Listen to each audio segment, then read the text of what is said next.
What's going on, everybody? 7:43 in the morning on the 7th of March 2019. Video is called Making Toy Videos Tip Number 2.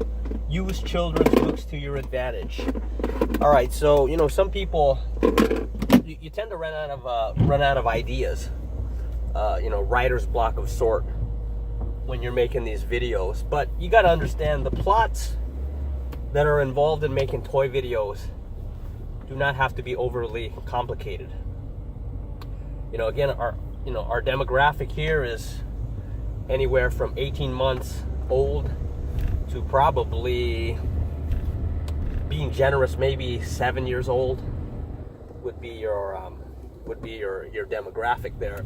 It might even be tighter than that. It might even be smaller than that. It might be actually 18 months or it might actually be from like 2 years old to about 5 years old. It depends. I don't know what sort of videos everybody is making. I mean, there's different demographics, of course. There's boys, little boys and little girls, and toddlers, and little girls that have a deep interest in watching doll videos. There's little boys that have a deep interest in watching Lego videos, or perhaps they're in the garbage trucks, or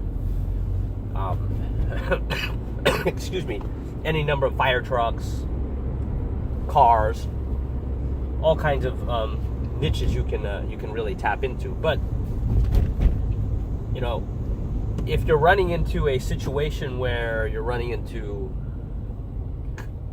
problems coming up with ideas for videos, I think the best solution for most of us is to go to your local library, go to the kids section, and then thumb through the toddler books, or whatever it is, the Lego books. And there's thousands of these books in your local library. And if you read through them, take 5 minutes to read through them, the plots are relatively simple. A lot of them don't even make any sense if you think about it, but the plots are very, very simple. The dialogue is very, very simple, which of course that makes sense, right? Of course it has to be simple. Your audience is just getting started reading, or they don't have a large vocabulary, so there's no need to overcomplicate making videos. I think a lot of us are like, well, this has to be like a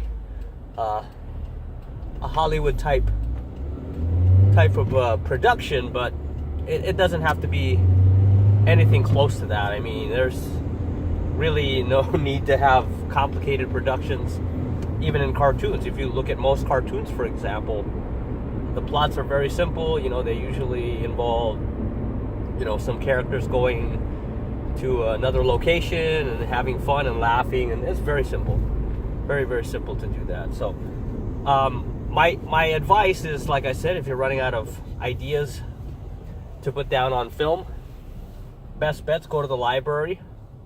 Look at the kind of devices that are used in those books, the kind of literary devices that are used. Look at the vocabulary, for example, and go from there, because it's really not any more complicated than that.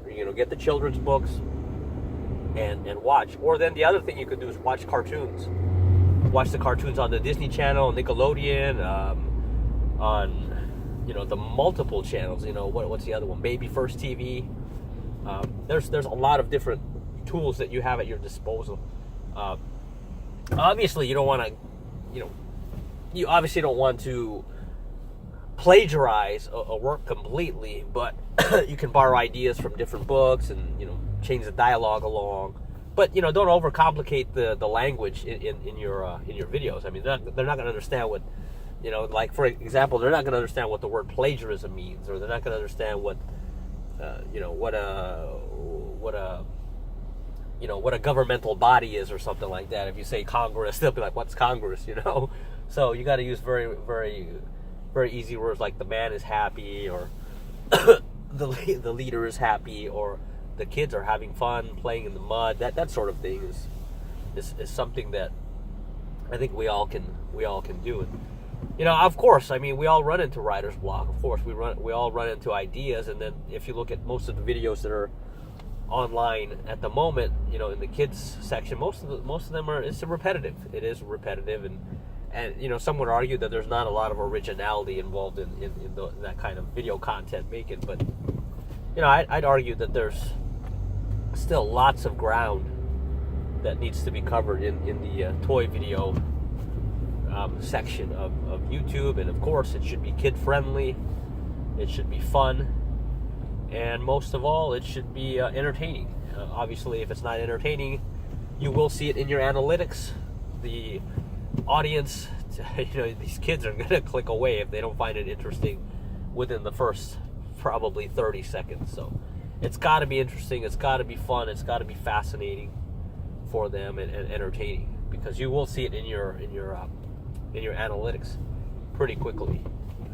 It's obvious something isn't working. Okay, guys, that's tip number 2. All right, bye-bye.